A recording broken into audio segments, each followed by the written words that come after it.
Chapter 62. Fornication. Section 785. Definition.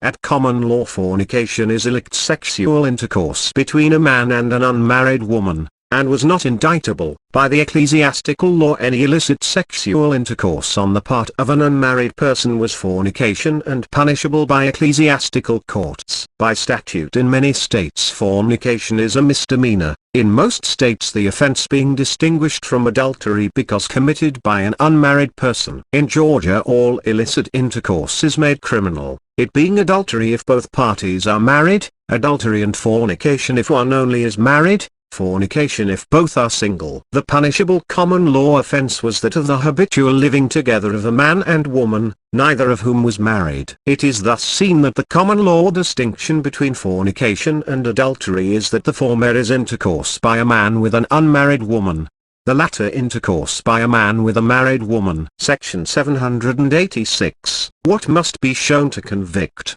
The prosecution must show the parties are not married to each other. Illicit intercourse must be shown in the same manner as in adultery. The proof must make a case under the particular statute. Section 787. Bastardy. Under statutes in most states, there is a proceeding in the name of the state, instituted by the mother of a bastard child to compel the putative father to support it. These proceedings are in their nature more civil than criminal. In some states bastardy is punishable together with fornication, and it has been said that bastardy is a misdemeanor at common law, the offense being complete when a child is begotten.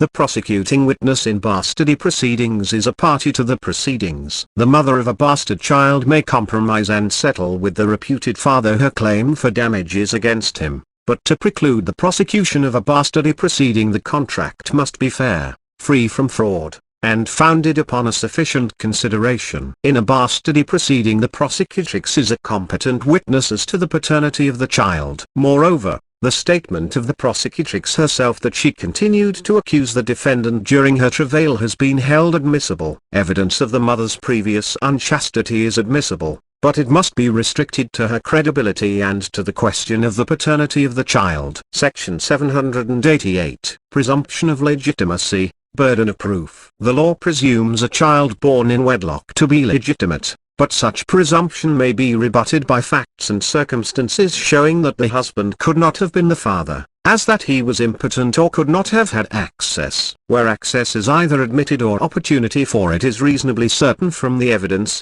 the presumption of legitimacy will prevail, unless the jury are convinced that it was impossible for the husband to have been the father of the child. The presumption that a child born of a married woman is legitimate is not to be rebutted by circumstances which only create suspicion, but it may be wholly removed by evidence of incompetency. It has been held, however, that where the evidence shows that the plaintiff's mother was legally married to a man, and that there was opportunity for procreation within the period of gestation, a conclusive presumption is raised that the plaintiff is his legitimate son. On the other hand, it has been held that the presumption of legitimacy may be overcome by sufficient evidence of incompetence, entire absence, absence during the period of begetting, or presence with proof of no sexual intercourse. Declarations of the wife that her child, born in lawful wedlock, is not the child of her husband are inadmissible. But where the mother is a feme sole, evidence is admissible which shows intercourse between her and other men about the time the child was conceived.